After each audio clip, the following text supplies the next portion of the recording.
ইবলিস এবারে আমার কথা শুন, ইজ্জতি ওয়া জালালি ওয়া ইত্তেফায়ে মাকানি, আমার সম্মানের কসম, আমার ইজ্জতের কসম, আমার মর্যাদার কসম, আদম সন্তান যতবার আমার কাছে ক্ষমা চাইবে ততবার ক্ষমা করে দেব।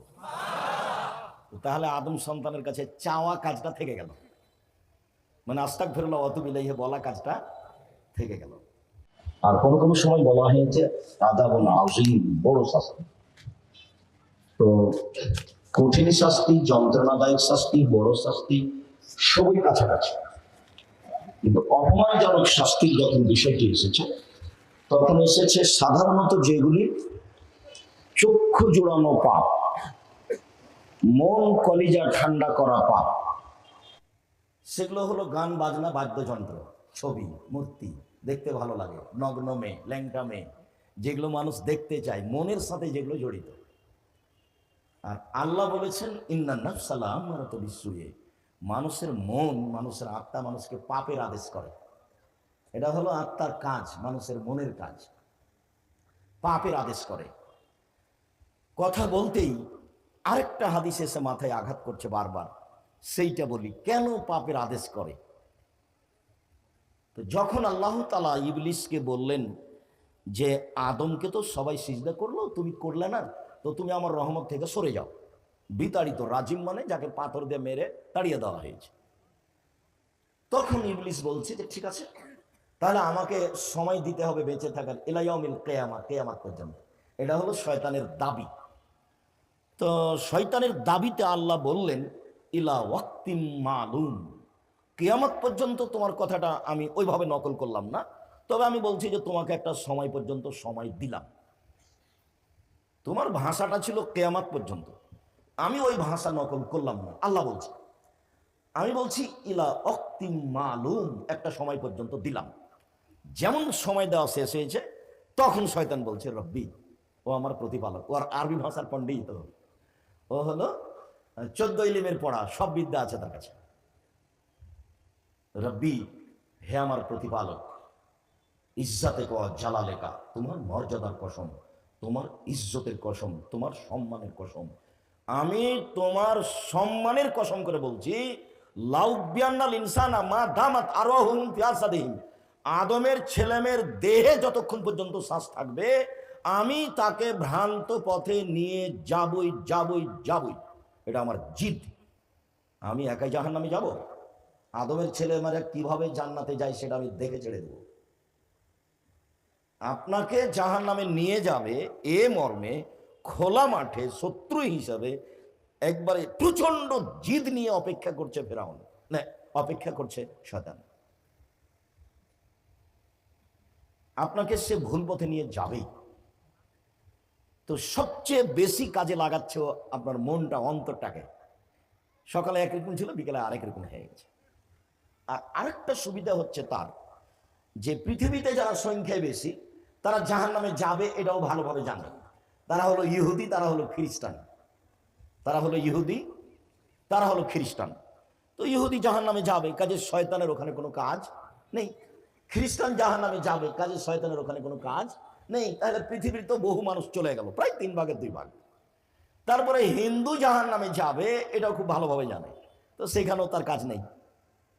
আর আকীদাগত ব্যাপারে শিয়া, কাদিয়ানি, মুতাজিলা, জাহামিয়া, কাররামিয়া, আরো যত এরকম ভ্রান্ত আকীদার মানুষ আছে যারা মুহাম্মদ সাল্লাল্লাহু আলাইহি সাল্লামের ব্যাপারে অনেক কথা বলেছে, আয়েশা রাদিয়াল্লাহু তাআলা আনহার ব্যাপারে অনেক কথা বলেছে, ওমর আবু বকর সিদ্দিক রাদিয়াল্লাহু তাআলা আনহুর ব্যাপারে অনেক কথা বলেছে, বলছে কিয়ামত পর্যন্ত বলবে ওরা জাহান্নামে যাবে, এটাও ভালোভাবে জানে। তাহলে মানুষ থাকলো অল্প কিছু, এরপরেও যারা নগ্ন হয়ে ঘুরেই বেড়াচ্ছে, মেয়ে মানুষ হিসেবে, পুরুষ মানুষ হিসেবে এরকম করেই বেড়াচ্ছে, তার সেখানে খুব একটা কাজ নেই, অল্প কাজ আছে। যার কারণে সব শয়তান মাদ্রাসাতে চলে গেছে। ছেলেগুলোকে কোনোভাবে খালি ঠকাতে পারলেই হয়, কোরআন তেলাওয়াত করা থেকে বিরত রাখতে পারলেই হয়, শোয়াতে পারলেই হয়। আর জিদ অবশ্যই অবশ্যই, আদমের ছেলে মেয়ের দেহে যতক্ষণ পর্যন্ত শ্বাস আছে আমি তাকে ভ্রান্ত পথে নিয়ে যাবই যাবই যাবই। এটা হলো ইবলিসের জিদ আল্লাহর সামনে। দেখুন, আল্লাহ যদি বলতেন পারবি না তাহলে হতো। এখন আল্লাহ বলছেন ইবলিস এবার আমার কথা শুন, ইজ্জতি ওয়া জালালি ওয়া ইরতিফায়ে মাকানি, আমার সম্মানের কসম, আমার ইজ্জতের কসম, আমার মর্যাদার কসম, আদম সন্তান যতবার আমার কাছে ক্ষমা চাইবে ততবার ক্ষমা করে দেব। তাহলে আদম সন্তানের কাছে চাওয়া কাজটা থেকে গেল, মানে আস্তাগফিরুল্লাহ ওয়া আতুবু ইলাইহি বলা কাজটা থেকে গেল। যদি তাকে বলতেন তুই পারবি না, তাহলে তো একটা পথ সহজ থাকতো, কিন্তু সেটা তো বললেন না। বললেন যে আচ্ছা ঠিক আছে, আদম সন্তান যতবার আমাকে বলবে যে আমার ভুল হয়েছে, ততবার আমি কি বলবো, আচ্ছা ঠিক আছে মাফ করলাম, ঠিক আছে মাফ করলাম, ঠিক আছে মাফ করলাম। দেখি আদম সন্তান কতবার বলে। তোর পাল্লাই পড়ে যতবারও বলবে আমাকে, ততবার আমি বলবো ঠিক আছে ক্ষমা করলাম। এটা হলো তার দয়া, এটা হলো তার দয়া। তো মনের সাথে জড়িত যে সব পাপ, যেমন একটা আপনাকে বলি যে রাসূল সাল্লাল্লাহু আলাইহি সাল্লাম বলছেন 3 শ্রেণীর মানুষ আছে, তাদের সাথে আল্লাহ বিচার মাঠে কথা বলবেন না, তাদের প্রতি দয়ার দৃষ্টি দিবেন না, তাদের সাথে কোনো কথা নেই। তার এক শ্রেণীর মানুষ হলো টাকনোর নিচে পায়জামা প্যান্ট লুঙ্গি পরে যারা। তো এটাতে কি ক্ষতি হলো? এটা দিয়ে কি আমি নামাজ পড়লাম না এটা হলো? এটা দিয়ে কি আমি রোজা করলাম না এটা হলো? এটা দিয়ে কি আমি কাউকে গালি দিলাম এটা হলো? এটাকে দিয়ে আমি কারো জমি দখল করলাম এটা হলো? এটা দিয়ে কি হয়েছে এমন? এটা দিয়ে হয়েছে মনটা চাচ্ছে যে প্যান্টটা কোথায় থাক, টাকনোর নিচে থাক। এই হলো পাপ। মনটাতে বলছে, মনে বলছে যে ওই প্যান্টটা টাকনোর নিচে থাক। মহিলা মানুষ বোরখা পরে আছে, চুলটিকে বোরখার নিচ দিয়ে বাহির করে রেখেছে, ফ্যাশন বোরখা। ওকে বোরখাটা দেখাতে মানুষকে ভালো লাগে। ফ্যাশন বোরখা দিয়ে তো আসলে সে পর্দা করে না, তার স্বভাব ভালো নয়, তার স্বভাব ভালো নয়, সে আসলে আল্লাহর ভয়ে পর্দা করে না এমনিতে। এটা একটা ঢং, শয়তান তাকে পরিচালনা করে, পুরুষ নারী সবাই। আর ও কসম করে আপনাকে ঠগাবে, এ ব্যাপারে ও মাঠে আছে। সম্মানিত দিনী ভাই বোন, ছবি মূর্তি অন্তরের সাথে জড়িত কথাটাতে বলছিলাম যে রাসূল সাল্লাল্লাহু আলাইহি সাল্লাম বলেছেন 3টা পাপের কারণে পৃথিবীতে 3টে বিপদ নেমে আসবে। 3টা পাপই মনের সাথে জড়িত। 3টা পাপের কারণে 3টা বিপদ নেমে আসবে পৃথিবীতে। 1, ভূমিকম্প হবে। 2, আকার আকৃতি পরিবর্তন হবে। সন্ধ্যায় ছিল মানুষ, সকালে হবে শুকুর বা বানর, শোর বা বানর। এখন সকালে আস্ত শোর হয়ে যাবে, আস্ত বানর হয়ে যাবে, মানুষ মানুষ হবে, এ কথা মুহাম্মদ সাল্লাল্লাহু আলাইহি ওয়াসাল্লাম বলে। 3, মানুষের উপরে সমস্যা নেমে আসবে, ঝামেলা, সমস্যা, মসজিদে মারামারি, মাদ্রাসায় মারামারি, রাস্তাঘাটে অন্যায় অবিচার, রাহাজানি, কেউ কাউকে মানে না। তারপর আপনার জমির দাম যা, রেস্টি খরচও তাই। চতুর্দিক থেকে সমস্যা ঘিরে নেবে মানুষকে। 1, ভূমিকম্প। 2, আকার আকৃতি পরিবর্তন। আকার আকৃতি পরিবর্তন হয়ে কি হবে বলেন তো? শুকুর বানর, সৌর বানর হবে। 3, সমস্যা নেমে আসবে মানুষের উপরে। মানুষ শান্তিতে বসবাস করতে পারবে না, কেউ কাউকে মানে না, যেটা এখন দেখতে পাচ্ছেন আপনি। পাপ 3টা দেখেন। এদা সারিবুল খমরা, যখন মানুষ নেশাদার দ্রব্য পান করবে তখন এটা হবে। বিড়ি, তামাক, জর্দা, সিগারেট, গোল, ঠান্ডা, পেপসি, কোকাকোলা, আরসি যা আছে। আমি কোনোদিন বলিনি এটা যায়, চিরদিন বলে আসে হারাম। যে হুজুর বলেছে চলবে তার কাছে কোনো জবাব নেই, আমার কাছে আছে। আপনি নিজেই তলিয়ে দেখেন ঠান্ডা, পেপসি, কোকাকোলা, আরসি এগুলো কিভাবে হয়, কে করে। আল্লাহ নবী বলেছেন আমার উম্মত মদ খাবে, নাম দিবে অন্য। সেটা কোনটা আপনি বের করেন? হাদিস তো মোটা বাক্য, আমার উম্মত মদ খাবে, নাম দিবে অন্য। হাদিস তো বুখারী মুসলিম। আমার উম্মত মদ খাবে, নাম কি দিবে? অন্য নাম দিবে, মানে ওই নামটা আর মদ থাকবে না। তো সেটা কি আপনি বের করেন? সবারই বুদ্ধি আছে, সবাই বের করুন। এটা হলো এটাও মনের সাথে জড়িত। 2, জাহরাতুল কায়নাত, মেয়েরা যখন নাচবে, সব মোবাইলে মেয়ে নাচে, প্রায় সব দোকানে মেয়ে নাচে, প্রায় সব ঘরে মেয়ে নাচে, প্রায় সব গাড়িতে মেয়ে নাচে, প্রায় সব অনুষ্ঠানে মেয়ে নাচে, প্রায় সব স্কুল কলেজে মেয়ে নাচে। মেয়েদের কিন্তু লজ্জা কম পুরুষের চেয়ে। এটা কিন্তু আমাদের গতিবিধি স্বভাবের উল্টা। সেটা বাস্তব দেখলে বোঝা যাবে আপনাকে যে ওর স্বামী ঠিকই একবারে হাতলা জামা গায়ে দিয়ে আছে, গলায় টাই আছে, পায়ে জুতা আছে, মোজা আছে, এবারে ঝকঝকে পুরুষের ঘেরা আছে, আর বউটা নগ্ন অর্ধনগ্ন আছে। ওর আত্মমর্যাদা বলে কোনো জিনিস নাই, গাইরিয়াত বলে কোনো জিনিস নাই, ওর শরীরে রক্ত নাই, সবই পুজ। ওকে খারাপ লাগে না, সারাদিন বউটা ধাক্কা খাচ্ছে এর সাথে ওর সাথে, তো তাকে একটু খারাপ লাগে না? আমরা যদি কোনো সময় রাস্তাঘাটে এমনিতে যাই, তো রিক্সাতে উঠা বসাতে যদি এক একটা সামান্য রিক্সার ললার হাতে গায়ের সাথে একটু যদি ঠেকে যায়, তাহলে আমাদের মনে হবে অজ্ঞান হয়ে গেলাম, মনে হয় ইন্না লিল্লাহি ওয়া ইন্না ইলাইহি রাজিউন। আর এর কিছু মনেই হয় না, মানে আত্মমর্যাদা, গাইরিয়াত, পুরুষত্ব বলে কোনো জিনিস ওর কাছে নাই। ও বিদায় নিয়েছে, এবারে কা পুরুষ, ওটা ঘৃণিত পুরুষ। আত্মমর্যাদা বলে কোনো জিনিস নেই, তাকে খারাপ লাগে না। এক মিনিট, আত্মমর্যাদা কি জিনিস? আল্লাহ নবী বলছেন যে আমি স্বপ্নে জান্নাতে ঘুরছিলাম, হাদিস বুখারী মুসলিম। তো দেখলাম খুব সুন্দর ঝকঝকে এক বিশাল প্রাসাদ, বিশাল প্রাসাদ, ভিন্ন ধরনের প্রাসাদ, খুব উন্নত মানের। পাশে একজন মহিলা পানি নিয়ে ওযু করছে। আল্লাহ নবী বলছেন, আমি মহিলাকে বললাম, এই বলো তো এই প্রাসাদ কার? বোঝা যাচ্ছে মুহাম্মদ সাল্লাল্লাহু আলাইহি ওয়াসাল্লাম গায়েবের খবর জানেন না। বলো তো এই প্রাসাদ কার? তখন মহিলা বলছে, এই প্রাসাদ হলো উমর রাদিয়াল্লাহু তাআলা আনহু, জান্নাতে ওনার এটা ঘর। তখন আল্লাহ রাসূল বলছেন, আল্লাহু সামাদ, এত বড় আত্মমর্যাদার অধিকারীর ঘরে ঢোকা হবে না? মনটা চাচ্ছিল বাহির যদি এত সুন্দর হয়, ভিতরই বা কত সুন্দর, একটু দেখার মন চাচ্ছিল, কিন্তু এত বড় আত্মমর্যাদার অধিকারী মানুষের বাড়িতে ঢোকা যাবে না। এটা হলো উমারের আত্মমর্যাদাকে আল্লাহর নবী হিসাব করে সরে যাচ্ছেন। আর আল্লাহ নবী হচ্ছেন পৃথিবীর সবচেয়ে দামি মানুষ। বিচারের মাঠে যা বলবেন তাই হবে। জান্নাতের গেটে লেখা আছে, সর্বপ্রথমে যিনি জান্নাতে প্রবেশ করবেন তিনি হলেন মুহাম্মদ সাল্লাল্লাহু আলাইহি সাল্লাম। এত পাওয়ারফুল ক্ষমতার অধিকারী মানুষ আল্লাহ কাউকে সৃষ্টি করেন। এত বড় মানুষ উমারের ঘরে ঢুকছেন না, উমারের আত্মমর্যাদাকে হিসাব করে। আত্মমর্যাদা, গাইরিয়াত, যদি এটা তো বোঝা না যায়, তাহলে একটু খারাপ লাগে, একটু খারাপ লাগছে, আমার বউটা তার সাথে কথা বলছে, একটু খারাপ লাগছে, এর নাম আত্মমর্যাদা। আর যখন বলবে, বল না, বল, কথা বল, তোকে সবাই দেখুক, তোর সাথে সবাই গল্প করুক, তো তখন বুঝতে হবে যে এই পুরুষের ভিতরে গায়ে যা আছে সব পুজ, কোনো কাজ করে না, রক্ত নেই, আত্মমর্যাদা বলে কোনো জিনিসই নেই। মেয়েরা যখন নাচবে, মেয়েরা নাচলে মনটা ভালো লাগে, চক্ষু ঠান্ডা হয়, কলিজা ঠান্ডা হয়। তো ল্যাংটা মেয়েকে দেখে চক্ষু ঠান্ডা করে, কলিজা ঠান্ডা করে জান্নাতের মেয়ে ভোগ করা যাবে? অত সহজ ব্যাপার?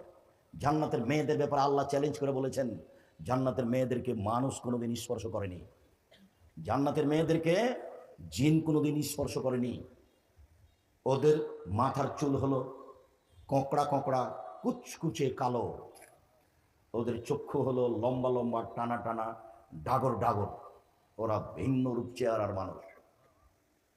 এত উন্নত মানের মেয়েকে পেতে হলে এই রং মাখানো মেয়ে দেখে চক্ষু ঠান্ডা করে তাদের পাওয়ার আশা করা যায় না। ওখান থেকে সম্পূর্ণরূপে ফিরে আসতে হবে। মোবাইলে যে মেয়েটার নাম্বার আছে, এই মেয়েটার নাম্বার আজ থেকে যেন আর কোনোদিন ব্যবহার না হয়। মোবাইলে আর কোনোদিন এই নগ্ন মেয়েকে দেখা হবে না। চক্ষু ঠান্ডা করা, মন ঠান্ডা করা কাজ করা হবে না।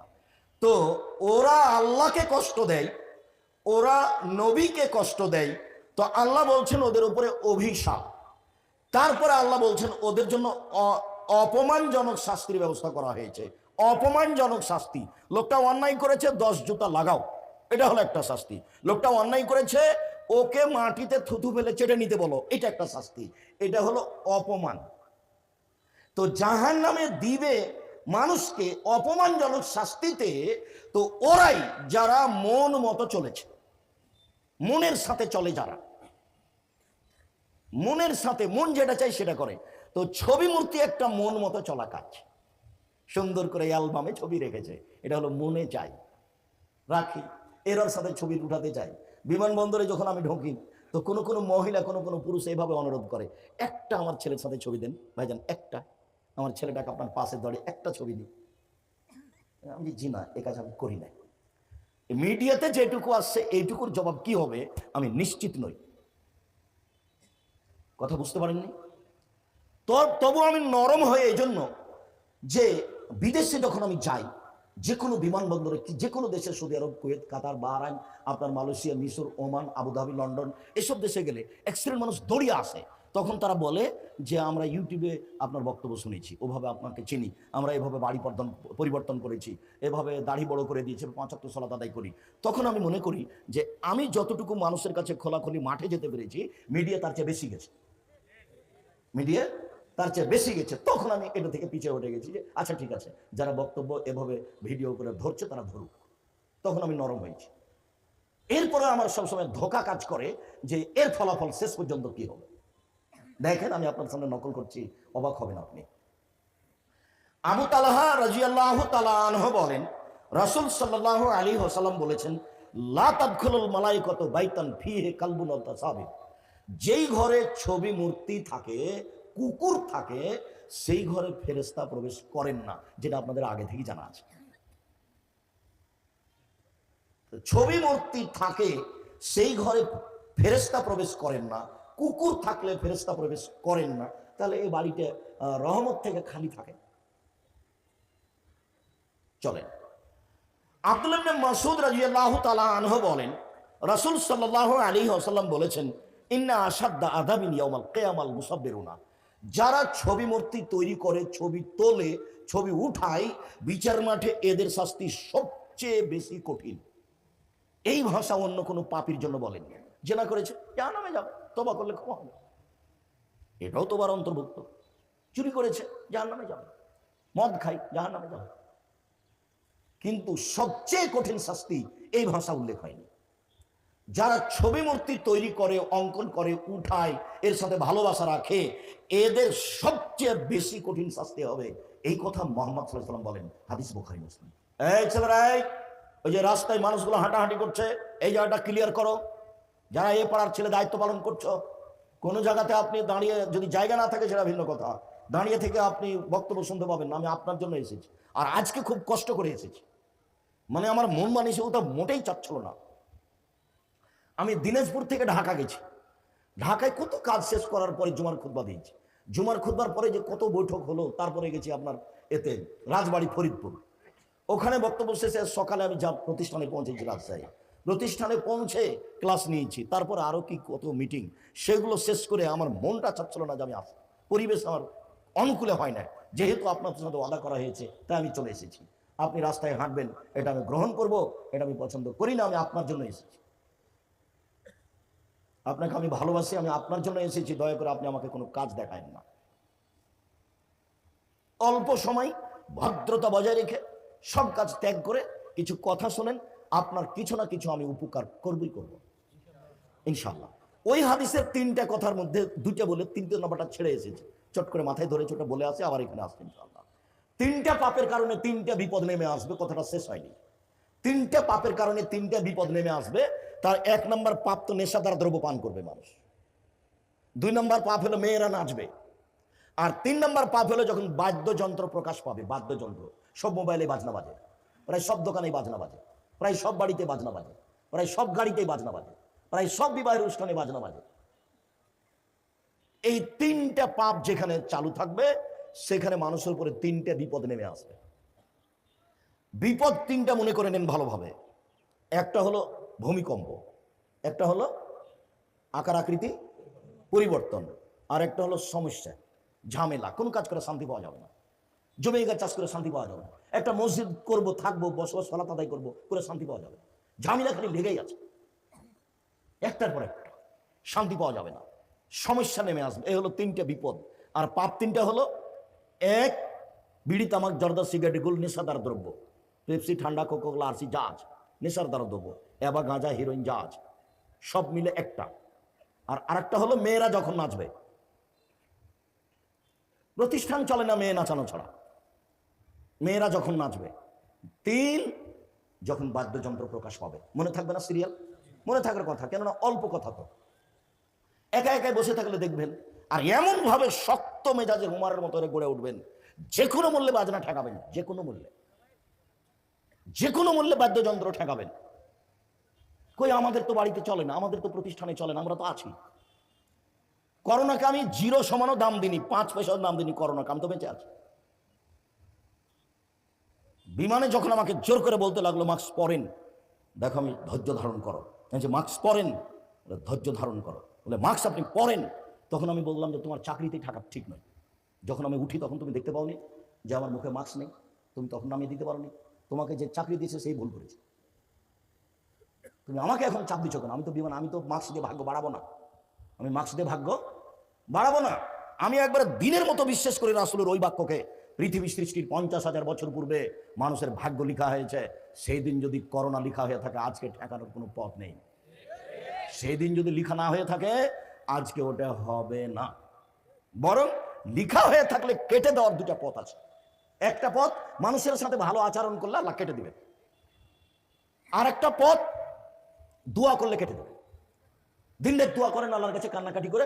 পৃথিবী সৃষ্টির 50,000 বছর পূর্বে আপনার ভাগ্যে যেটা খারাপ হিসাবে লিখা হয়েছে, ওটা কেটে আল্লাহ নতুন করে ভালো লিখে দেবে। আমি বলিনি এই কথা, মুহাম্মদ সাল্লাল্লাহু আলাইহি ওয়াসাল্লাম বলছেন, লাইয়াতুল কাযা ইল্লা বিদুআয়ে, ভাগ্য পরিবর্তন করা যায় না দোয়া ছাড়া। ওয়ালা ইয়াজিদু ফিল উমর ইল্লা বিল বির, ভালো আচরণ করলে বয়স বেশি হয়ে যায়। আপনি ভালো আচরণ করবেন, সদাচরণ, তখন আল্লাহ যেটা লিখে রেখেছেন এটা কেটে বাড়িয়ে দিবেন। ও তো সর্বশক্তিমান, তার তো স্বাভাবিক ব্যাপার, তার কাজ কোন ফায় কোনো হওয়া হয়ে গেল। আপনি কতটুকু পারছেন সেটা আপনার ব্যাপার। তবে মনে রাখবেন, আমি পারি না, আপনি পারেন না, এর জন্য পৃথিবীর কেউ পারে না, এ কথা ঠিক নয়। বহু মানুষ পারে, বহু মানুষ আল্লাহর কাছে দোয়া করে, কান্নাকাটি করে, রাতে লুটিয়ে পড়ে, দুই চোখের পানি ঝরিয়ে ফেলে পরকালের আশায়, আল্লাহর ভয়ে, জাহান্নামের ভয়ে, এগুলো করে, মানুষে করে। আমি আর আপনি ফাঁকে পড়েছি। এই জন্য পৃথিবী সবাই আমার মতো, এটা আপনি মনে করিয়েন না। এটা আমার আপনার অযোগ্যতা, এটা আমার আপনার অযোগ্যতা। যেটা লিখা আছে সেটা কেটে দেওয়ার পথ আছে। তখন ঠান্ডা হয়েছে, তখন আমি বলেছি যার করোনা হয়েছে আমি তার সাথে একসাথে খাবো। যে করোনায় মারা গেছে তার গোসল জানাজা আমি দিব, দাফন কাফন আমি করব। এতে যদি আমাকেও করোনা ধরে, আমি বলবো না এর কারণে হয়েছে, আমি বলবো যে আমার নামে লিখা ছিল সেদিন। লোকটার স্ত্রী ছেলে মেয়ে আমাকে নিষেধ করছে, আব্দুল সাহেব আসেন না, আসেন না, আসেন না, হুজুর আসেন না, আসেন না, আমার আব্বার কাছে আসেন না। তো আমি বলছি, দেখো আমার অন্তর একটুকু ধাক্কা খায় না, তোমার আব্বার গায়ে হাত দিয়ে আমি দোয়া করব, এই জন্য আমি এসেছি মেডিকেলে। শোনো, তোমার আব্বা খাওয়ার পরে যেটা ফেলে দিচ্ছে, ওটা যে ফকিরে খাচ্ছে, ওকে করোনা ধরে না। তোমার আব্বাকে ধরেছে, কিন্তু যেটুকু খেয়েও ফেলে দিচ্ছে, ওটা কে খাচ্ছে? ফকিরে খাচ্ছে, ওকে তো করোনা ধরে না। তুমি যেভাবে বুঝেছ, দুনিয়ার আলেম ওলামা যেভাবে বুঝেছে, আমি আব্দুল রাজ্জাক বিন সেভাবে বুঝিনি। কিয়ামত পর্যন্ত যদি কাবা ঘরে আর মানুষ পাশাপাশি না দাঁড়ায়, তবু এটা জায়েজ নয়, এটা হারাম। পায়ে পা মিলিয়ে দাঁড়াতে হবে। তো সরকার, মসজিদের সভাপতি সেটা বলে দিয়েছে, কেউ যেন 5 জনের বেশি না ঢোকে, 3 ফুট পর পর দাঁড়াও। ওরা মসজিদ চালায়। কি আল্লাহর ইচ্ছা, আলহামদুলিল্লাহ, আমাকে আল্লাহ ওইভাবেই রাখে না। কারোর অধীনে আমার কোনোদিনই থাকিনি, কোনোদিন থাকাও লাগে না। তো এখন জামিয়া সালাফিয়ার ভিতরে আমি থাকি, তো মসজিদে তো আমি আছি, আমাকে কে বলবে যে 3 ফুট পর পর দাঁড়ান? এরকম তো দুঃসাহস কেউ রাখে না। আর জামিয়া সালাফিয়া কোনো বৃত্তশালী দিয়ে চলে না, জামিয়া সালাফিয়া বৈদেশিক সংস্থা দিয়ে চলে না, জামিয়া সালাফিয়ার জন্য কোনো শিক্ষক টাকা আদায় করতে পারবে না, জামিয়া সালাফিয়ার রশিদ বহি বাহিরে ব্যবহার হয় না। এদেশের ভিন্ন ধরনের সর্ববৃহৎ প্রতিষ্ঠান জামিয়া সালাফিয়া। শিক্ষা গুণে, শিক্ষা মানে, শিক্ষক সংখ্যায়, আয়াতনে, ছাত্র সংখ্যায় সবচেয়ে বড় প্রতিষ্ঠান জামিয়া সালাফিয়া। আলহামদুলিল্লাহ, জামিয়া সালাফিয়ায় 5,000 ছেলে মেয়ে পড়াশোনা করে, 300 জন শিক্ষক শিক্ষিকা আছে। মদিনা বিশ্ববিদ্যালয় থেকে নিয়মিত শিক্ষক আসছেন, শিক্ষকতা করছেন। যে কয়দিন আগে 4 জন গেলেন, আবার আগামীকালকে 2 জন আসছেন, সব মদিনা বিশ্ববিদ্যালয়ে আসছেন এখানে শিক্ষা দেওয়ার জন্য। ইন্ডিয়ার তো আছে চলমান, 3 ধরনের খাদ্য রান্না হয় জামিয়া সালাফিয়ায়। যারা আরবি তাদের খাদ্য ভিন্ন, তাদের বাবুর্চি ভিন্ন, ওরা চট্টগ্রাম থেকে এসেছে। যারা ইন্ডিয়ান তাদের খাদ্য ভিন্ন, ওদের রান্না ভিন্ন। আর আমরা যারা গরিব মানুষ আছে, আমাদের খাদ্য ভিন্ন। 32 লক্ষ টাকা বেতন লাগে জামিয়া সালাফিয়ায়। রাজশাহী প্রায় 40 বিঘা জমির ওপরে, মেয়েদেরটা প্রায় 77 বিঘা জমির ওপরে, রূপগঞ্জ, নারায়ণগঞ্জ, ঢাকা এখন প্রায় 100 বিঘা জমির ওপরে, দিনাজপুর প্রায় 20 বিঘা জমির ওপরে। শিরক মুক্ত প্রতিষ্ঠান জামিয়া সালাফিয়া, বিদআত মুক্ত প্রতিষ্ঠান জামিয়া সালাফিয়া, দল মুক্ত প্রতিষ্ঠান জামিয়া সালাফিয়া, হিংসা মুক্ত প্রতিষ্ঠান জামিয়া সালাফিয়া, দেশের সর্বোচ্চ প্রতিষ্ঠান জামিয়া সালাফিয়া। জাতিকে বলেছি, আমার মনে বড় স্বাদ, আমি এই দেশে এমন একটা প্রতিষ্ঠান করতে চাই যেখানে ছেলে মেয়ে বাংলা, ইংরেজি, আরবি উন্নত মানের শিক্ষা অর্জন করে জাতির অন্যায়ের বিরুদ্ধে লড়বে, মুখে কলমে মিডিয়াই লড়বে ইনশাআল্লাহ। লড়ে যাচ্ছে, সময়ের গতিতে আরো লড়বে ইনশাআল্লাহ। সেই সুবাদেই দিন রাত কাটাচ্ছি। বলছিলাম আলহামদুলিল্লাহ, যে কেউ এসে বলে না যে আপনি 3 ফুট পর পর দাঁড়ান, এই সাহস কেউ রাখে না। সম্মানিত দিনী ভাই বোন, আব্দুল্লাহ ইবনে উমর রাদিয়াল্লাহু তাআলা আনহু বলেন, রাসূল সাল্লাল্লাহু আলাইহি ওয়াসাল্লাম বলেছেন, ইন্নাল্লাযীনা ইউসাব্বিরুনা হাযিহি সুওয়ারা নিশ্চয় যারা এসব ছবি মূর্তি তৈরি করে, অঙ্কন করে, ভাস্কর্য তৈরি করে, ইউআযাবুনা ইয়াওমাল কিয়ামা, তাদেরকে বিচারের মাঠে কঠিন শাস্তি দেওয়া হবে। ওয়া ইউকালু লাহুম, তাদেরকে বলা হবে আইয়ুমা খালাকতুম, তুমি যা তৈরি করেছো তাতে আত্মা দাও, তুমি যা তৈরি করেছো তাতে আত্মা দাও। এইবার হাদিস সব বুখারী মুসলিম, অন্য হাদিস গ্রন্থও পাবেন, তো সিরিয়াল বলে যাচ্ছে এটা। আব্দুল ইবনে আব্বাস রাদিয়াল্লাহু তাআলা আনহু বলেন, রাসূল সাল্লাল্লাহু আলাইহি ওয়াসাল্লাম বলেছেন, মান সাওয়ারা সূরাতান, কে যদি একটা ছবি বানায়, একটা যদি মূর্তি বানায়,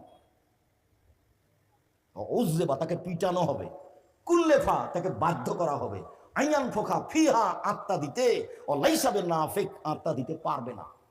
পিটন খাবে ঠিকই, কিন্তু আত্মা দিতে পারবে না। এটা তো তার ক্ষমতার বাইরে। মানুষকে আত্মা দিতে পারবে? এটা কি মানুষের আয়ত্তের ভিতরে আছে? কোনো দিনই নয়। সবচেয়ে কঠিন শাস্তি হবে এটা, মানে শিরকের সাথে সম্পৃক্ত আছে। এই জন্য ছবি মূর্তি মানুষ ভালোবাসে, ওকে মানুষ সম্মান করে। সরস্বতী, ভগবতী, কালী, দুর্গা, এদেরকে ওরা ভালোবাসে। লাত, মানাত, উজ্জা, এগুলোকে সৌদি আরবের আল্লাহ রাসূলের বাপ, চাচা, দাদারা, আত্মীয় স্বজনরা, দেশবাসীরা ভালোবাসত। আরো আপনি অবাক হবেন,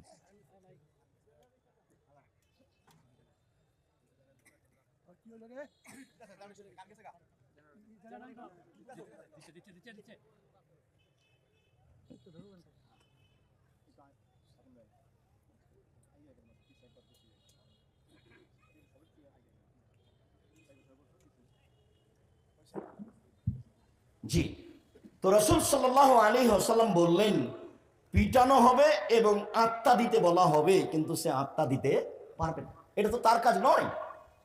বিষয়টি খুব জটিল। আমি আর আপনি যেভাবে মনে করছি আর আনন্দের সাথে ছবি মূর্তি তুলছি, উঠাচ্ছি, আর বলছে সেলফি, তাই বলছে যে তুমি কি বুঝাতে চাও আমাকে। বলে অনেক হুজুরি তো বলছে। বলে আমি আব্দুর রাজ্জাক বিন ইউসুফ বলিনি, আমিও এদেশের একজন সদস্য, আমি কোনোদিন বলিনি।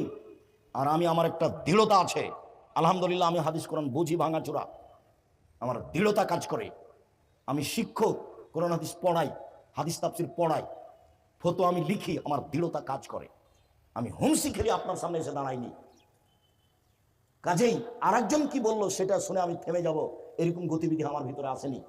আমি বলেছি জন্মের 7ম দিনে বাচ্চারা আকিকা দিতে হবে।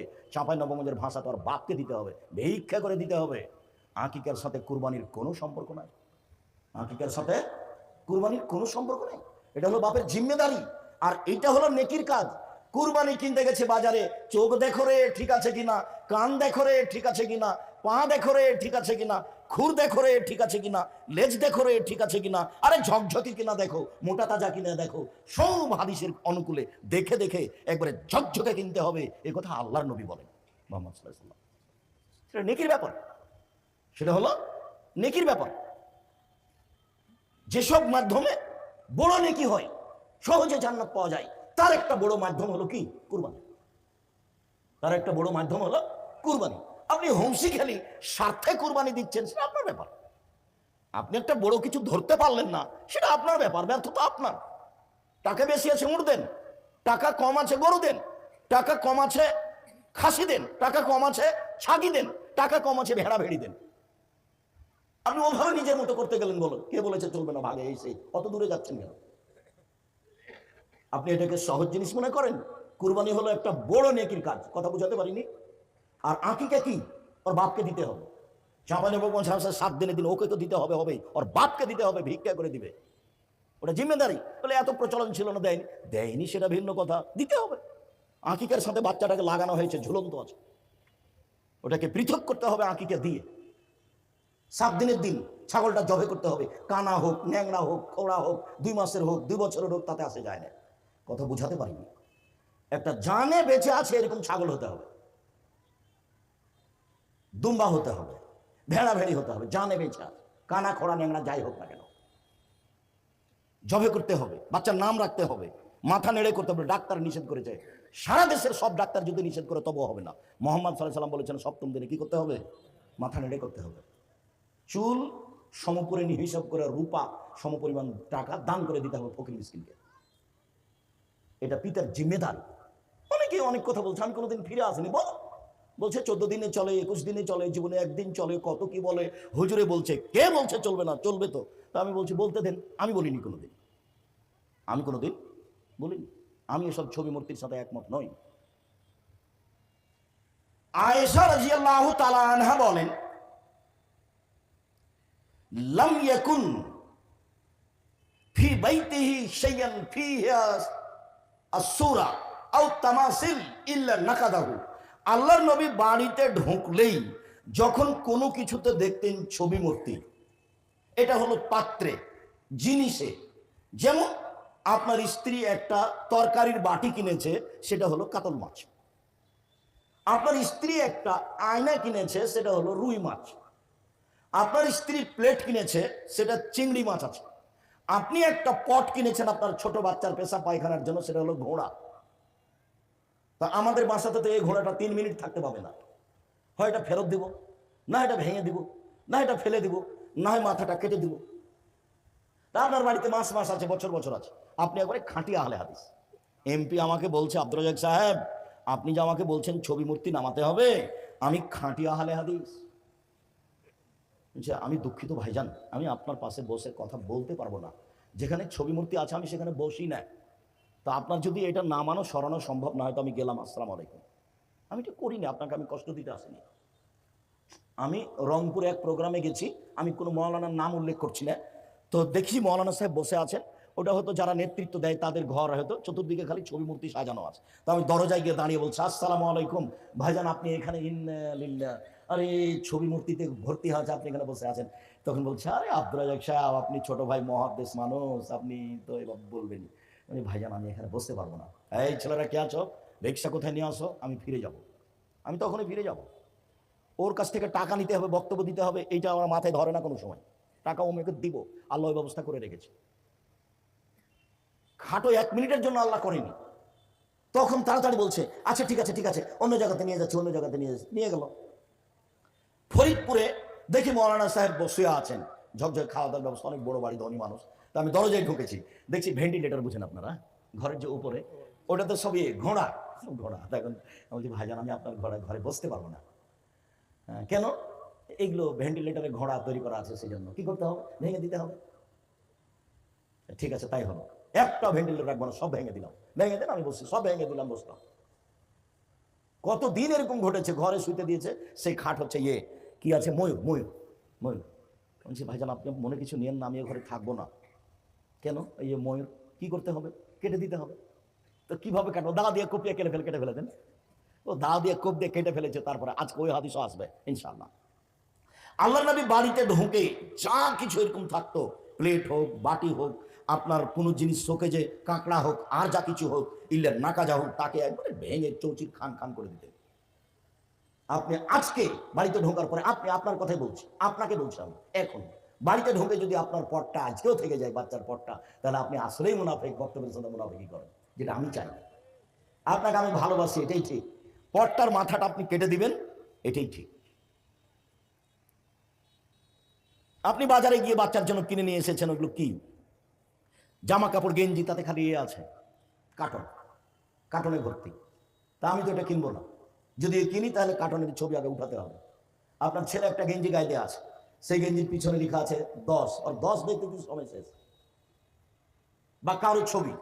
শোনেন, আল্লাহর নবী খুব দুঃখ করে বলেছেন, পৃথিবীর মানুষ শুনে রেখো, আমার বড় আফসোস, আমার উম্মত ইহুদি খ্রিস্টানের সাথে মিশে যাবে। কৃষ্টি কালচারে, নিয়ম নীতিতে, অফিস আদালতে, কাজকর্মে, পোশাক আশাকে, মাথার চুল ছাড়াতে, জুতা স্যান্ডেলে আমার উম্মত মিশে যাবে ইহুদি খ্রিস্টানদের সাথে। কৃষ্টি কালচারে, পোশাক আশাকে, নিয়ম নীতিতে, অফিস আদালতে, কোর্ট কাচারিতে, বই পুস্তকে, সব কিছুতে আমার উম্মত মিশে যাবে ইহুদি খ্রিস্টানের সাথে। ডান হাতের বিঘত যেমন বাম হাতের সমান, সমান সমান মিশে যাবে। আমার উম্মত মিশে যাবে তাদের সাথে, ডান পায়ের জুতা যেমন বাম পায়ের সমান, সমান সমান যেমন তাদের চাল চলনে আমার উম্মত মিশে যাবে তেমন। এই কথা বলার পরে তিনি তার ভাষাগত ব্যাপারে নিচে নামতে লাগলেন। নিচে নামতে নামতে বলছেন, পৃথিবীর মানুষ শুনে রেখো, ইহুদি খ্রিস্টান যদি মায়ের সাথে জেনা করে থাকে, আমার উম্মত তাদের সাথে মিশে গিয়ে মায়ের সাথেও জেনা করবে। এর জবাব কি? এর জবাব কি? আপনার চোখের সামনে আপনার ছেলেটা উপরে চুল রেখেছে, সব চেঁচে রেখেছে, এটা কার? এটা কার? কি দেখাচ্ছেন আপনি? এটা হয় কি করে? আপনার মেয়ে নখ বড় বড় রেখেছে, নখে নেইল পালিশ দেওয়া আছে। ও তো ইহুদি খ্রিস্টানদের পতিতালয়ের মেয়েদের বৈশিষ্ট্য, নখ বড় রাখা, নখে নেইল পালিশ দেওয়া। আপনি তার বাপ। আমি আপনাকে কষ্ট দিতে চাই, আমি না হয় বলেছি যে আপনি তার সৎবাপ। আসলে কি আপনি তার সৎবাপ? কতদিন বলেছি যে আপনি তার সৎবাপ। আর মেয়ের মাকে বলেছি এটা তোমার খালা, এটা তোমার সৎমা। তোমার যদি খালা সৎমা না হয় তাহলে তোমাকে দেখে না কেন? কেন দেখে না? কাকে মা কাকে বলে? হস্তিনী আবার কিসের মা? হস্তিনী আবার কিসের মা? মা কাকে বলে? কতদিন বলেছি, একবারে বাস্তব নগদ দেখিয়েছি মা কাকে বলে। জাবের রাদিয়াল্লাহু তাআলা আনহু বলছেন, রাসূলের সাথে আমরা সবাই মিলে যুদ্ধ করে আসলাম, মদিনায় ঢুকবো। তখন আল্লাহ রাসূল বলছেন, না, সবাই এখানে থাকো, সকালে ঢুকবো। আজকে আমরা এখানে থাকি, রাতে সকালে যাব। তো জাবের রাদিয়াল্লাহু তাআলা বলছেন, আল্লাহর নবী, আমি নতুন বিবাহ করেছি, আমাকে বাড়ি যেতে দেন। তখন আল্লাহ রাসূল বলছেন, ও তুমি নতুন বিবাহ করেছো? তো তুমি তালাক প্রাপ্তা মেয়ে বিবাহ করেছো না কুমারী মেয়ে বিবাহ করেছো? তখন জাবের রাদিয়াল্লাহু তাআলা বলছেন, আল্লাহর নবী, আমি তালাক প্রাপ্তা বেশি বয়সের মহিলাকে বিবাহ করেছি। তখন আল্লাহ রাসূল বলছেন, হাল্লা বিক্রম, তুমি কুমারী মেয়ে কেন বিবাহ করলে না? অবিবাহিতা মেয়ে কেন বিবাহ করলে না? তুমি তার সাথে খেলতে, ও তোমার সাথে খেলতো, তো তুমি কুমারী মেয়ে কেন বিবাহ করলে না? এটা আল্লাহ রাসূল বললেন। এরকম সংসার শান্তি তৃপ্তি বেশি থাকার সম্ভাবনা থাকে, এই হিসাবে তিনি বললেন। এবার এদিক থাক, জাবের রাদিয়াল্লাহু তাআলা কি বলছেন? জাবের রাদিয়াল্লাহু তাআলা বলছেন, আল্লাহর নবী, আমার আব্বা উহুদের যুদ্ধে শহীদ হয়েছে 9 জন মেয়ে রেখে। আমার 9 জন বোন আছে, কেউ বিবাহিতা নয়, সব কম বয়সে। আমার আব্বা উহুদের যুদ্ধে শহীদ হয়েছেন, 9 জন মেয়ে রেখে আমার 9 জন বোন আছে। আকরাহু আন আতাজাওয়াজা মিসলাহুন্না, আমি তাদের মতো কম বয়সের মেয়েকে বিবাহ করা পছন্দ করিনি 4টা কারণে। আমি আমার বোনদের মতো কম বয়সের মেয়েকে বিবাহ করা পছন্দ করিনি 4টা কারণে। এক, বেশি বয়সের মহিলাকে বিবাহ করেছি যাতে করে তুয়াল্লেমাহুন্না, আমার বোনদেরকে বিদ্যা শিখাতে পারে, তার নাম মা। আমার বোনদেরকে বিদ্যা শিখাতে পারে, তার নাম মা। 2, বলে তুয়াদ্দেবাহুন্না, আমার স্ত্রী যেন আমার বোনদেরকে শিষ্টাচার শিখাতে পারে। 3, বলে তুরাজ্জেলাহুন্না, আমার স্ত্রী যেন আমার বোনদের মাথার চুল চিরুনি করে সাজগোজ করে পরিপাটি করে রাখতে পারে। 4, বলে তাকুমা আলাইহিন্না, আমার স্ত্রী যেন আমার বোনদেরকে পাহারা দিতে পারে। হাদিস তো বুখারী মুসলিম। তা আপনি বিবেচনা করেন মা কাকে বলে? মা হলো যে বাচ্চাকে বিদ্যা শিখাতে পারে। হ্যাঁ, মহিলা মাদ্রাসা খোলেন, মেয়েদের শিক্ষার ব্যবস্থা করেন। মান কানাতুল্লাহু ওয়ালিদা ফাআল্লামা ফাসরা তালিমা ওয়াদাবা ফাসরা তাদিবাহা, কারো যদি একটা কাজের মেয়ে থাকে, তাকে যদি বিদ্যা শিখিয়ে দেয়, তাকে যদি শিষ্টাচার শিখিয়ে দেয়, তাহলে ডবল নেকি পাবে। আবার আল্লাহ রাসূল বলছেন, মান আলা সালাসা বানাতিন, কেউ যদি 3টা মেয়ের লালন পালন করে, 3টা বেটি, 3টা মেয়ের লালন পালন করে, ফাআল্লামাহুন্না, তাদের বিদ্যা শিখিয়ে দেয়, ওয়া আদাবাহুন্না, তাদের শিষ্টাচার শিখিয়ে দেয়, ওয়া যাওয়াজাহুন্না, তাদের বিবাহ শাদী দিয়ে দেয়, তো কুনাল্লাহুম সিতরান মিনান নারে, সেই মেয়ে এখন বাপকে জান্নাতে নিয়ে যাওয়ার জন্য জাহান্নামের সাথে অন্তরাল হয়ে যাবে। 3টা মেয়ে, ওদিকে জাহান্নাম, এদিকে আছে বাপ, আর মধ্যে আছে মেয়েরা। আল্লাহকে বলবে আমার বাপ কাকে জান্নাতে দিতে হবে, তারপরে কোনো কথা। মধ্যে কে আছে? মেয়েরা। ওইদিকে আছে জাহান্নাম, আর এইদিকে আছে মেয়ের পিঠে, মধ্যে মেয়েরা। জি না, আমার বাপের জাহান্নাম নয়, জান্নাত ঘোষণা হবে, তারপরে এখান থেকে সরব। কেন? বিদ্যা শিক্ষা দিয়েছে, শিষ্টাচার শিখিয়ে দিয়েছে, বিবাহ শাদীর ব্যবস্থা করে দিয়েছে। অতএব আমার বাপের আগে জান্নাত হবে, তারপরে কোনো কথা। 10টা ছেলেকে যদি মাস্টার ডিগ্রি পাস করেন, 1 পয়সা লাভ নেই। তাদের দেখছেন, তাহলে পড়াবো কেন? জন্ম দিয়েছেন এই জন্য, তো পড়াচ্ছেন তো ভালোই, ডাক্তার করতে হবে সেই জন্য 4টা মাস্টার আছে। ম্যাট্রিক পাসের পরে ইন্টারে 6টা মাস্টার আছে।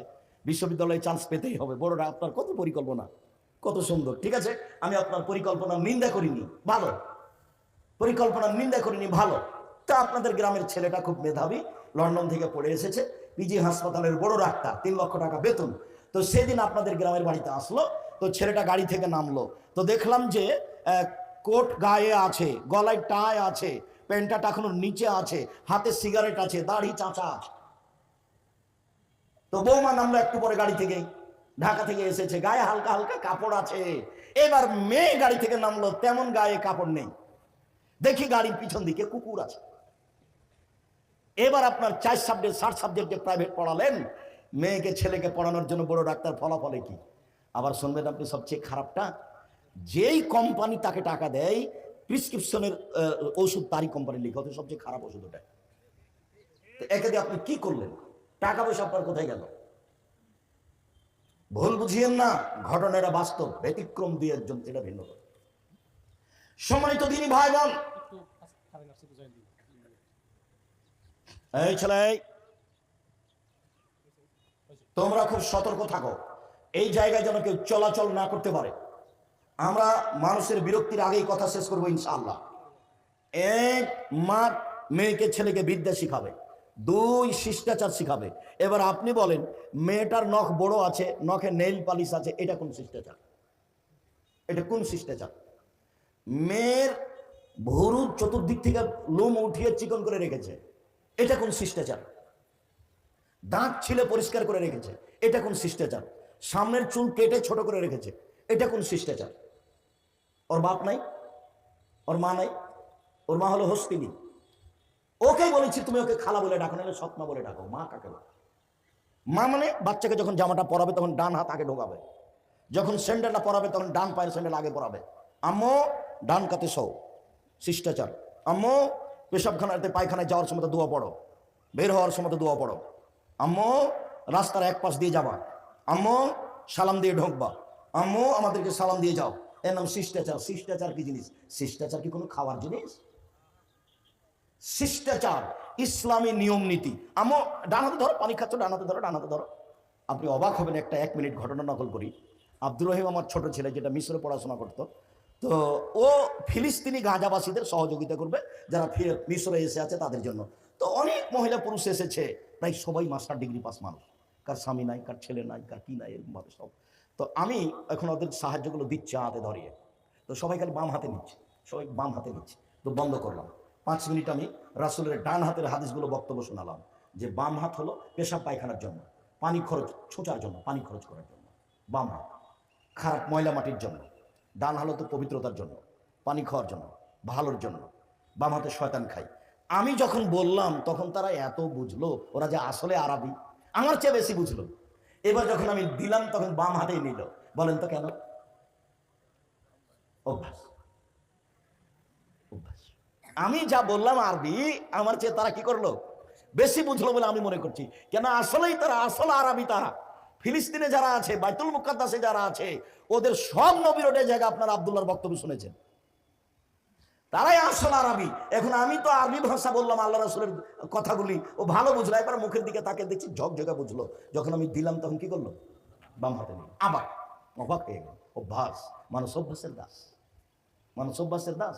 এখন দেখবেন প্রায় মানুষই বাম হাতে পানি খাচ্ছে, বাম হাতে চা খাচ্ছে, বাম হাতে এখন ব্যবহার, বাম হাতে পানি খরচ করছে, পবিত্রতা অর্জন করছে, বাম হাতে খাচ্ছে। মানে গরু ছাগল হয়ে গেছে। আমার উম্মত মিশে যাবে ইহুদি খ্রিস্টানদের সাথে, এটা আমার দুঃখ।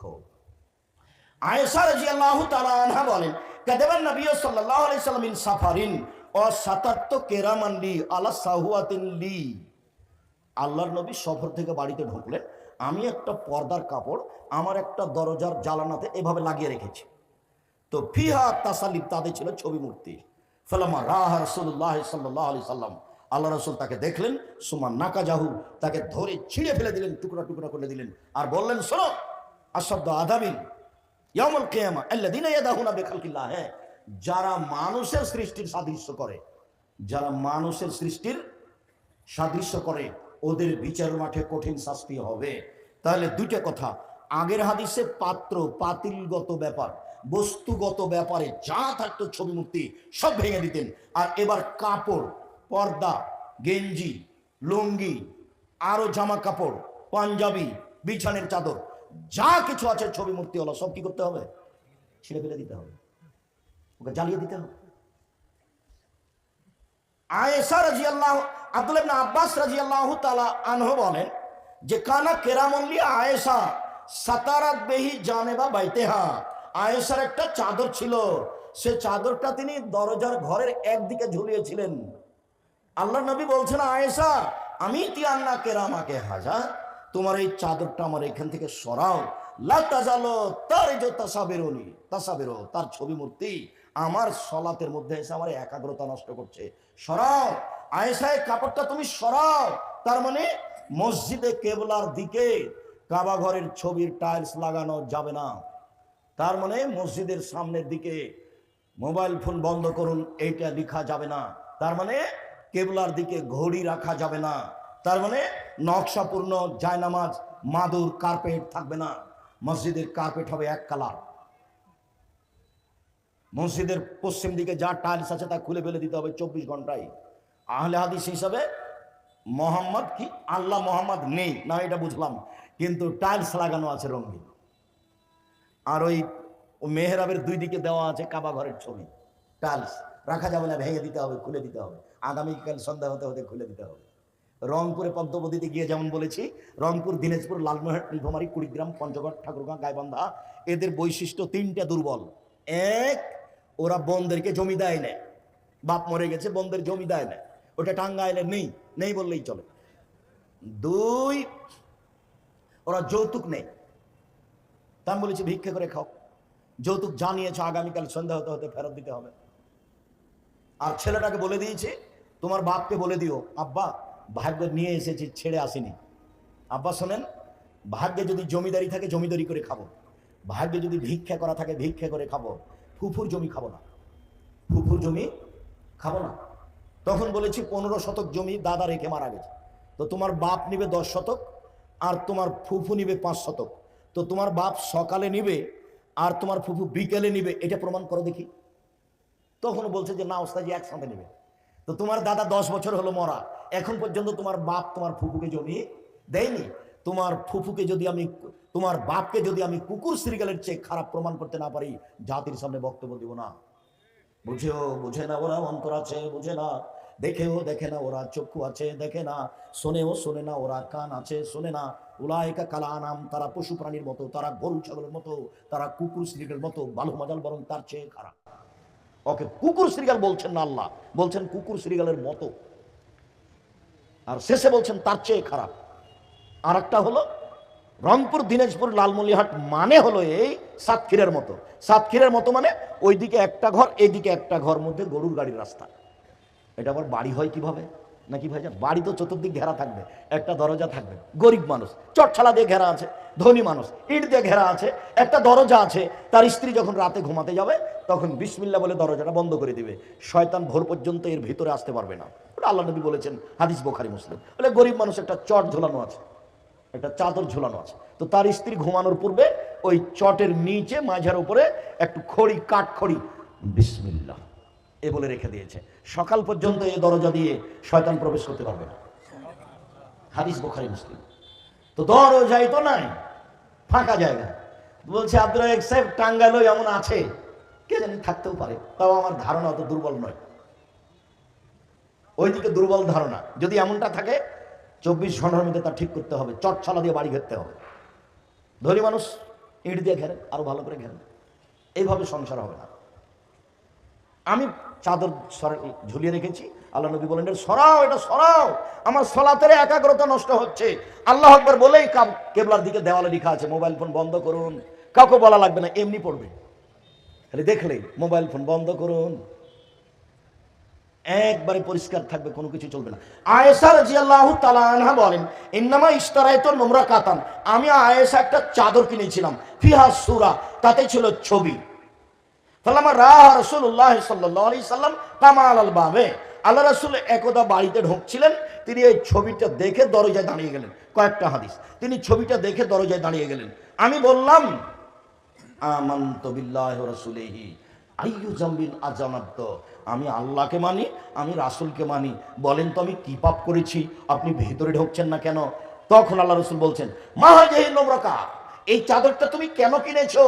উত্তর, ইস্তারাইতু লাকা, চাদরটা আমি কিনেছি আপনার জন্য, লেতাকুদা আলাইহা, আপনি তার উপরে বসবেন, ও তাতাওয়াসাদা, আপনি একে বালিশের মতো ব্যবহার করবেন হেলান দিয়ে, আমি এই জন্য চাদরটা কিনেছি।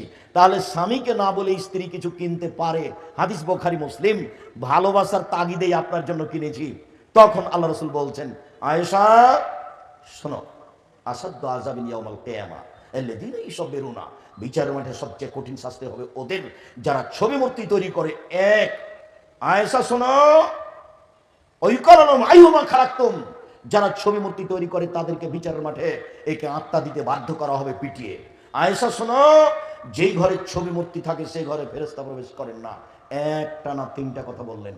এখানে একটা কথা মনে রাখবেন যে আল্লাহর নবীর ছবি মূর্তি থাকার কারণে নিজের বাড়িতে ঢুকলেন না, এটা মনে রাখতে হবে। এরপরে আরো কয়েকটা কথা আসছে। আল্লাহর নবী নিজের বাড়িতে ঢুকলেন না ছবি মূর্তি থাকার কারণে। এবার মাইমুনা রাদিয়াল্লাহু তাআলা আনহা বলেন, আসবাহা রাসূলুল্লাহ সাল্লাল্লাহু আলাইহি ওয়াসাল্লাম ওয়াজিমান। একদা আমি আল্লাহ রাসূলকে সকাল করতে দেখলাম, মুখখান খুব বিবর্ণ, আল্লাহর নবীর মুখখান খুব চিন্তিত।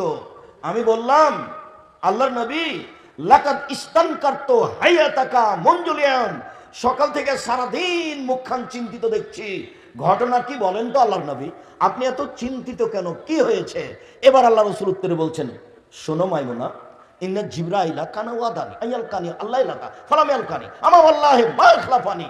মাইমুনা শোনো, জিবরাইল আমার সাথে ওয়াদা করেছিলেন গত রাত্রে তিনি আমার সাথে সাক্ষাৎ করবেন, রাত পার হয়ে গেল, তিনি আমার সাথে সাক্ষাৎ করলেন না। মাইমুনা শোনো, আল্লাহর কসম, জিবরাইল কোনোদিন ওয়াদা করেছেন মিস করেছেন এমন ঘটনা ঘটেনি। ভালো করে খেয়াল করেন কথাটা কি। আল্লাহ রাসূল একদিন সকাল করছেন তো মুখখান কেমন, খুব চিন্তিত, কেউ কথা বলবেন না স্টেজে, খুব চিন্তিত মুখখান। তো মাইমুনা বলছেন, আল্লাহর নবী আপনার মুখখানে তো চিন্তিত কেন, কি হয়েছে? তখন উত্তর, মাইমুনা শোনো, জিবরাইল আমার সাথে ওয়াদা করেছিলেন যে তিনি গত রাতে আমার সাথে কি করবেন, দেখা করবেন, সাক্ষাৎ করবেন, কিন্তু রাত তো পার হয়ে গেল, তিনি তো আসলেন না। আল্লাহর কসম মাইমুনা, আল্লাহর কসম মাইমুনা, আল্লাহর নবী আমার সাথে ওয়াদা করে কোনোদিন মিস করেননি, খেলাপ করেন। জিবরাইল আমার সাথে ওয়াদা করে কোনোদিন খেলাপ করেন, যখনই ওয়াদা করেছেন তখনই এসেছেন, সেই জন্য আমি চিন্তিত। সারাদিন পার হয়ে গেল, ফাওয়াকা ফি নাফসি চিরকালবিন। তারপরে হঠাৎ মনে হলো ব্যাপারটা কি, কেন জিবরাইল আসলেন না, দেখি তো। বিছানে খাটের নিচে একটা কুকুরের বাচ্চা ছিল। ফা আমারা বেহি ফা উখরে যা, বলে এই খাটের নিচ থেকে কুকুরের বাচ্চাটা বের করো তো। বের করা হলো। ফাঁকা জাল মা বেয়াদেহি, আল্লাহ নবী নিজে হাতে পানি নিলেন। ফা নাজাহা আলা মাকানিহি, যেখানে কুকুরের বাচ্চাটা ছিল সেখানে পানিটা ছিটিয়ে দিলেন। ফাজা জিবরাইল, সন্ধ্যা হতে না হতে জিবরাইল চলে এসেছে। তখন আল্লাহ নবী বলছেন, কাল আল্লাহ নবী তাকে বললেন, আপনি আমার সাথে ওয়াদা করেছিলেন গত রাত্রে আপনি সাক্ষাৎ করবেন, আপনি আসলেন না যে। আল্লাহ নবী গায়েবের খবর জানেন না। তখন জিবরাইল বলছেন, আজাল, জি হ্যাঁ, আপনার সাথে ওয়াদা করেছিলাম, এসেছিলাম না, ঘুরে গেছি। যে ঘরে ছবি মূর্তি কুকুর থাকে সে ঘরে আমরা প্রবেশ করি না। হাদিস বুখারী মুসলিম। এসেছিলাম, ঘুরে গেছি। যে ঘরে কুকুর ছবি মূর্তি থাকে সে ঘরে আমি প্রবেশ করি না। তাহলে আল্লাহ রাসূল গায়েব জানতেন না। একটু আগে আল্লাহ রাসূল নিজের বাড়িতে ঢুকলেন না, এবার আল্লাহ রাসূলের বাড়িতে জিবরাইল ঢুকলেন না। কথা মনে থাকবে না মনে হয়? এবার চলেন, উমর রাদিয়াল্লাহু তাআলা এক বাড়িতে ঢুকছেন না। কাদিমা উমর ওয়া শাম, একদা উমর রাদিয়াল্লাহু তাআলা সিরিয়ায় আসলেন। সানালাহু রাজুলুন মিনান নাসারা, একজন খ্রিস্টান তার জন্য খাদ্য রেডি করলেন। ফাকালে উমর, খ্রিস্টান খানা পানি রেডি করার পরে উমরকে বলছেন, আনতাজিয়া আনতা ওয়া আসাবুকা ওয়া তাকরুমানি, আপনি আর আপনার সঙ্গী সাথী আমার বাড়ি এসে দাওয়াত খেয়ে আপনি আমাকে সম্মানী করবেন। আমি বলবো উমর আমার বাড়িতে এসে দাওয়াত খেয়েছে, অর্ধ পৃথিবীর খলিফা, কুশাগর বুদ্ধিজীবী রাজনীতিবিদ উমর আমার বাড়িতে এসেছেন, দাওয়াত খেয়েছেন, এই কথা আমি বলবো, এটা আমার গৌরব। সে ছিল খ্রিস্টানদের নেতা। উমর বললেন, লাদ খোলো কানা এসাকুম ফিহা সূরা, আমি আপনাদের ইবাদত ঘরে ঢুকি না, তাতে ছবি মূর্তি থাকার কারণে, যার কারণে আপনার দাওয়াত কবুল করলাম না। কিসের কারণে? ছবি মূর্তির কারণে। চলে আব্দুল্লাহ ইবনে সালেম বলছেন, আব্দুল্লাহ ইবনে সালেম বলছেন, আরাস্তু ফি আহাদে আবি, আমার আব্বা বেঁচে থাকা কালীন, ইনি তাবেঈ, আমার আব্বা বেঁচে থাকা কালীনই আমার আব্বা একটা ওয়ালিমার অনুষ্ঠান করলেন, আমার বিবাহের পরে ওয়ালিমার অনুষ্ঠান করলেন। ওয়া আযানা ফিন নাসে, আমার আব্বা ওয়ালিমাতে জনগণকে দাওয়াত দিলেন। ওয়া কানা আবু আইয়ুব আনসারী ফিমা আযানা, যাদের বলেছিলেন তার মধ্যে একজন ছিলেন আবু আইয়ুব আনসারী, খুব বিশিষ্ট সাহাবী। ফাকবালা, তিনি আমাদের বাসায় আসলেন। দাখালা, তিনি ভিতরে প্রবেশ করলেন। ফাত্তালা, তিনি এদিক সেদিন দেখলেন।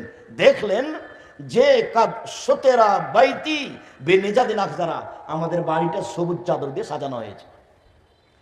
আবু আইয়ুব আনসারী আমার আব্বাকে বললেন, কি ব্যাপার আব্দুল্লাহ, তুমি বাড়ি সবুজ চাদর দিয়ে সাজিয়েছ?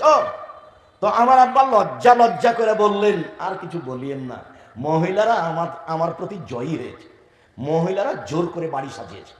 তখন আবু আইয়ুব আনসারী বলছেন, আব্দুল্লাহ, যারা মহিলাদের কাছে পরাজয় হবে আমি আপনাকে তাদের মধ্যে মনে করিনি, আপনি তাদের চেয়ে বেশি শক্তিশালী। শোনেন, লা আতমালাকুম তো আমান, আপনাদের খাদ্য আমি খাবো না, ওলা আদখলালাকুম বাইতান, আপনাদের বাড়িতে আমি প্রবেশ করব না। ফাখারাজু, চলে গেলেন। দাওয়াত কবুল করতে হবে মানুষের, এটাই ঠিক। গিয়ে দেখছেন ছবি উঠাচ্ছে, চলে যেতে হবে, এটাই ঠিক। দাওয়াত আর খেতে হবে না, চলে যেতে হবে, এটাই ঠিক। দাওয়াত আর খেতে হবে না। এবার একজন সাহাবীর বাড়ি থেকে একজন সাহাবী চলে গেলেন। আব্দুল্লাহ ইবনে মাসউদকে একজন দাওয়াত দিয়েছিলেন। তিনি বললেন, তোমাদের বাড়িতে কি ছবি মূর্তি আছে? ওই সাহাবী বললেন, জি হ্যাঁ। তখন তিনি নাকচ করলেন, জি না, আমি আপনাদের বাড়িতে প্রবেশ করব না যতক্ষণ পর্যন্ত ছবি মূর্তিকে না সরানো হয়েছে। ফাকাসসারাহা, ছবি মূর্তিকে দাওয়াত দাতা ভেঙে ফেললেন। ফাদাখালাহু, তখন তিনি তার বাড়িতে প্রবেশ করলেন। সম্মানিত দিনী ভাই বোন, আমি আলোচনার শেষের দিকে চলে আসলাম। এই ছেলে, থামো, আমি তো এখন দোয়া করব। জরুরি কয়েকটি কথা। তার প্রথম কথা হলো 5 ওয়াক্ত সালাত যে কোনো মূল্যে আদায় করতে হবে। 5 ওয়াক্ত নামাজ যে কোনো মূল্যে, হালাল রুজি উপার্জন করতে হবে যে কোনো মূল্যে, কোরআন মাজিদ তেলাওয়াত করতে হবে যে কোনো মূল্যে, আড্ডা পিটা থেকে বিরত থাকতে হবে যে কোনো মূল্যে। আড্ডা পিটা মানে দুইজন যেখানে গল্প করছে আপনি সেখানে যাবেন না। আড্ডা পিটা মানে দোকানের সামনে গিয়ে সালাম দিয়ে বলবেন, ভাইজান লবণ আছে? আছে। মরিচ আছে? আছে। 1 কেজি লবণ দেন, 200 মরিচ দেন। শেষ, টাকা দেওয়া হয়েছে, আসসালামু আলাইকুম। 1 মিনিটের জন্য দোকানে বসবেন না। আড্ডা পিটা চিরদিনের জন্য হারাম। 4টে: 1 5 ওয়াক্ত সালাত, 2 হালাল রুজি, 3 কোরআন তেলাওয়াত, 4 দুইজন যেখানে বসে আছে সেখানে বসবেন না। রাত 10টায় ঘুমিয়ে যাবেন যে কোনো মূল্যে, রাত 10টাতে ঘুমাতেই হবে। 9:30 10টার মধ্যে ঘুমাতে হবে। রাত 3টায় উঠে যাবেন, আকাশের দিকে মুখ করে দোয়া পড়বেন। হয় 2 রাকাত সালাত আদায় করেন, নাহলে 4 রাকাত করেন, নাহলে 8 রাকাত করেন, অন্তত 2 রাকাত। সময় কিন্তু শেষ। বয়স দেখেছিলাম একদিন 40, আজ দেখি 60, তারপরে দেখি নেই। এর জীবন ফাঁকে পড়িয়েন না। এরপরে জামিয়া সালাফিয়ায় ভর্তির তারিখ হলো 1 জানুয়ারি, ডিসেম্বরে ফরম বিতরণ হয়। এরপরে যাওয়ার পূর্বে আব্দুল্লাহর লেখা বই আছে, বুখারীর ব্যাখ্যা, ব্যতিক্রম ব্যাখ্যা মিন্নাতুল বারী, এটা খেয়াল করবেন। আর ওর আরেকটা নতুন বই বের হয়েছে যে ফিলিস্তিন নিয়ে, ইতিহাস নিয়ে, সেটা এখন আছে কিনা। ওর আরেকটা বই আছে যে সজল, ওই যে সজল রৌশন, ওর সাথে যে বাহাস হয়েছিল সেটা বই আকারে বের করেছে। আর রংপুরের মহিলা লিখেছিল, কেন হবো অবরোধবাসিনী, অবরোধবাসিনী। তখন আর একটা লেখা হয়েছে পাল্টা, কেন হবো অবরোধবাসিনী। না তো, আমরা তো অবরোধবাসিনী নই। আমরা মহিলা মানুষ তো ডাক্তারের কাছে যেতে পারি প্রয়োজনে, শ্বশুর বাড়ি যেতে পারি, বাপের বাড়ি যেতে পারি, প্রয়োজন যেখানে জরুরি আছে সেখানে ইসলামী পোশাক পরে যেতে পারি। অবরোধবাসিনী কেন হবো? সুন্দর করে লেখা আছে। আর আল ইতিসাম পত্রিকা, মাসিক পত্রিকা নিতে শিখবেন। লক্ষ লক্ষ টাকা খরচ করছেন। আমি খরচ করলে তো আমি তো নিজের টাকা করিনি, আপনার টাকাই করছি। তা আপনি নিজে পড়ে দেখবেন, সম্পাদকে আব্দুল্লাহ লেখে, আল ইতিসাম পত্রিকার সম্পাদকে আব্দুল্লাহ লিখে। বর্তমান পৃথিবী